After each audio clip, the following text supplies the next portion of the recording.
these people just say one term, they don't have any agenda.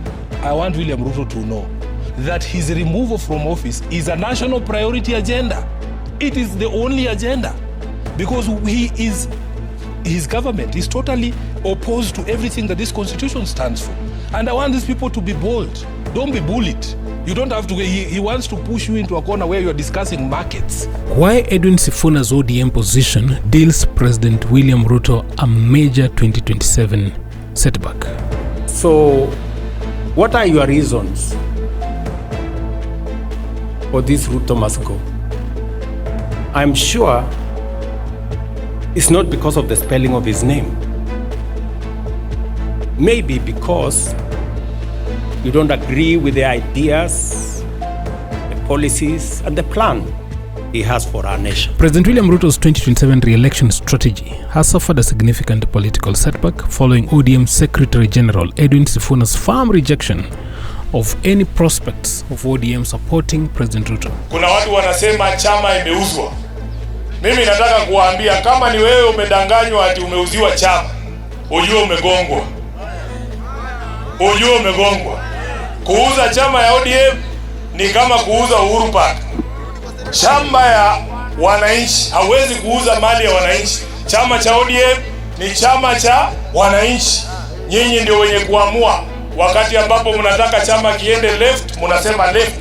Mkitaka right, mnaenda right. Viongozi wako hapa wengi. Sifuna's position, grounded in the alleged failure of the Ruto administration to implement the 10-point bombers agenda agreed upon with the late former Prime Minister Raila Odinga, strikes at the heart of State House outreach strategy to the opposition. Welcome, this is Inside the Calling. Mimi nimesema bwana, hii Kenya itatoka third world itaenda first world. Wapende wasipende. Hii Kenya hii Kenya lazima ibadilike bwana. Now, this development is particularly damaging for President Ruto given his widening political isolation after falling out with former Deputy President Rigathi Gachagua, a rift that has weakened his grip on the Mount Kenya vote block. Kura ya William Ruto Nairobi ni 24,000 only. Ile alikuwa na ringa nayo ilikuwa ya Rigiji, nimehama naye. Kalonzo is not with you. Mtatoa viti wapi? Wewe mtu ya Mathare Oluoch, utatoa kiti wapi? Kura ya Rigiji hapo na ya Kalonzo umehama umeenda nyumbani. Ati mnafuata William Ruto watu ya ODM. William Ruto amenunua ODM, imeuzwa na Junet na Wanga. Tayari wamechukua deposit. In this context, ODM support was not optional. It was strategic. Sifuna's stance therefore represents not just a dissent but a structural blow to Ruto's coalition calculus. Tunaambiwa hii Kenya inaenda kukua kama Singapore. Mumesikia maneno ya Singapore nyinyi? Mumesikia mambo ya Singapore nyinyi? Lakini yule ambaye anatuambia mambo ya Singapore, yeye mwenyewe anakejeli viongozi wengine akiwaambia ati wamekuwa kwa uongozi miaka 40 na hawajajenga barabara ya kwenda kwao. Mimi nataka nimwambie Mheshimiwa William Ruto, uongozi ambao tunataka Kenya hii si uongozi ambao wewe ukiingia kwa mamlaka unajifikiria wewe mwenyewe na watu wa kwenu peke yake. Wanasema hauwezi kuanza wewe kama kiongozi unawe mkono ukule, wananchi wanakuangalia wakiwa na njaa. Let's look at the bombers agenda fallout and how the trust has been broken. At the center of Sifuna's rejection is the claim that the Ruto administration has failed to honor the 10-point bombers agenda, a framework Raila Odinga entered into in good faith to stabilize the country and advance governance reforms. According to Sifuna, the failure to implement this agenda renders any talk of ODM backing Ruto in 2027 politically and morally indefensible. And that is why he gets upset when I remind him what the MOU said. You know, they wanted a document that they could then go and run a PR campaign around and say, oh, tumeungana, we are together. That is not what this document says. In ODM's political culture, where loyalty to Raila Odinga's legacy carries enormous weight, failure to honor such an agreement is seen as a breach of trust. This narrative resonates strongly with ODM supporters, many of whom already view Ruto's outreach as transactional rather than principled. The result is a hardening of attitudes within the party ranks against any future electoral cooperation. Hiyo ni ile uhusiano ambayo tuko nayo ile ambayo tulipiga sahihi mpaka 2027. Lakini tukienda mbele, hii hatukupigia kura. Hii hatukufanya nini? Lakini tuliingia hapo njia hapo kwa barabara. Tukapata hiyo maendeleo na tumepata kiti. Oparanya hapo ndani ya kiti ni waziri pale, na Joho na Wandai na Mbadi na school huko Turkana. Lakini sasa tukienda 2027, lazima watu wakae chini waongee. Sisi kama chama tujikaze, tujiunde, tukae ngumu, tukae kwa grassroots, tukuje kwa meza. Wale wengine wakuje kwa meza. Lazima tujue ni nini iko ndani ya hii. Si kwenda tu fua ati sisi tumekuja fua namna hii. Lazima tufunge hiyo ndio tujue Western kama ODM wako na nini ndani ya hiyo broad base. Now, this is a critical timing problem for President Ruto. Sifuna's position comes at a particularly vulnerable moment for President William Ruto. The fallout with Rigathi Gachagua destabilized Ruto's support in Mount Kenya. No debate about that. Discontent of economic pressures has weakened enthusiasm even within traditional UDA bases. And Ruto's strategy increasingly depends on neutralizing or splitting opposition strongholds, especially ODM's Nyanza base. So by publicly closing the door on ODM support, Sifuna undermines this strategy and leaves Ruto facing 2027 with a shrinking and increasingly fragmented support base. Let's look at Edwin Sifuna's weight inside ODM. Edwin Sifuna, the senator for Nairobi County, is not a peripheral figure. As ODM Secretary General, he is the party's chief ideologue, chief communicator, and gatekeeper of party discipline. His influence is amplified by 1. Strong grassroots credibility, especially among youth and urban voters. 2.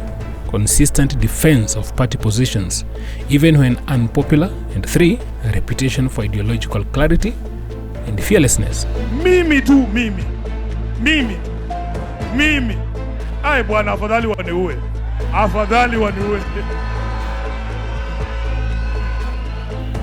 When Sifuna speaks against President Ruto, his words carry institutional authority. Unlike individual ODM leaders who may pursue personal alliances, Sifuna's stance reflects the party's ideological center of gravity. Kila mtu ana yake. Kuna mbunge ametoka hapa, rafiki yangu, yeye anaongea mambo yake na Ruto. Mimi hiyo mambo yake mimi sijui, mimi niko na yangu. Mimi nasema chama cha ODM kikijiandaa vizuri, 2027 tunaweza kutoa rais. Na hata huyu Joho anaweza, kwani hawezi? What about the waning influence of pro-Ruto ODM leaders? Now, while some ODM leaders such as Gladys Wanga and Junet Mohammed have shown openness towards working with President Ruto, their political capital within the ODM grassroots is increasingly questioned. Many ODM supporters perceive these figures as too close to State House, detached from the party's reformist agenda, and motivated by elite accommodation rather than voter interest. Na sisi tuko ndani ya broad-based government vile mmeambiwa. Na sisi tuliungana pale, tukasema baba alipiga sahihi pamoja na president. Kasema tukae pale ndani ya broad-based. Kwa sababu vile watu wengine wanalipa ushuru, ndio vile watu wa Lugari pia wanafanya nini? Wanalipa. In contrast, Sifuna is widely seen as speaking for the ordinary ODM supporter. This asymmetry means that Sifuna's rejection of Ruto is far more politically consequential than elite endorsements in Ruto's favor. Now, there is the question of Sifuna's defense of Kalonzo Musyoka, which signals a broader signal. Sifuna's recent defense of Kalonzo Musyoka following President Ruto's criticism over the Seikuru Mwingi Tarmac Road adds another layer to this political realignment. Sifuna has argued that Kalonzo deliberately sacrificed personal political gain to allow national resources to be directed to other regions first. And of course, also attacking Kalonzo on infrastructure was unfair and politically dishonest. Mimi nataka nimwambie Mheshimiwa William Ruto, uongozi ambao tunataka Kenya hii si uongozi ambao wewe ukiingia kwa mamlaka unajifikiria wewe mwenyewe na watu wa kwenu peke yake. Wanasema hauwezi kuanza wewe kama kiongozi unawe mkono ukule, wananchi wanakuangalia wakiwa na njaa. Kiongozi mzuri anakula mwisho, si ndio? Baada ya wananchi wake ambao anaongoza. Wao wamekula tayari, wewe unakuwa wa mwisho kukula. Kama hiyo ndio akili ambayo unatuambia inaenda Singapore, hakuna Singapore mtafika nyinyi watu. Hakuna kiongozi anaweza kufikisha Singapore iwapo anafikiria mamlaka ni nafasi ya kujijenga yeye mwenyewe na watu wa kwao. Hatukatai, wanasema charity begins at home, lakini mali ya umma is not available for charity. This defense matters because it signals ODM's willingness to stand with opposition allies against State House attacks, and also positions Kalonzo as our respected reform partner within the broader opposition ecosystem. And thirdly, reinforces the idea that ODM is preparing for opposition unity, not cooperation with President William Ruto. Now, the strategic implications for 2027. The combined effect of Sifuna's statements is clear. A. ODM's institutional machinery is unlikely to back Ruto in 2027. B. Ruto attempts to replace lost Mount Kenya support with ODM votes face serious resistance. And C. Opposition unity around figures like Kalonzo Musyoka becomes more plausible. For President Ruto, this represents a narrowing path to victory, one that increasingly depends on fractured opposition rather than broad national consensus. So, Edwin Sifuna's firm rejection of ODM supporting President William Ruto in 2027 is more than a political statement. It is a strategic rupture. By invoking the unimplemented bombers agenda, defending opposition allies like Kalonzo Musyoka, and speaking with institutional authority, Sifuna has effectively shut down one of Ruto's most important political escape routes.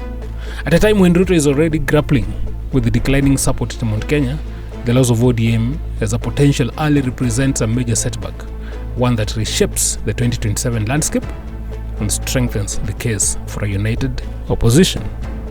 Thank you for watching. Look out for our next episode. This is Inside the Calling.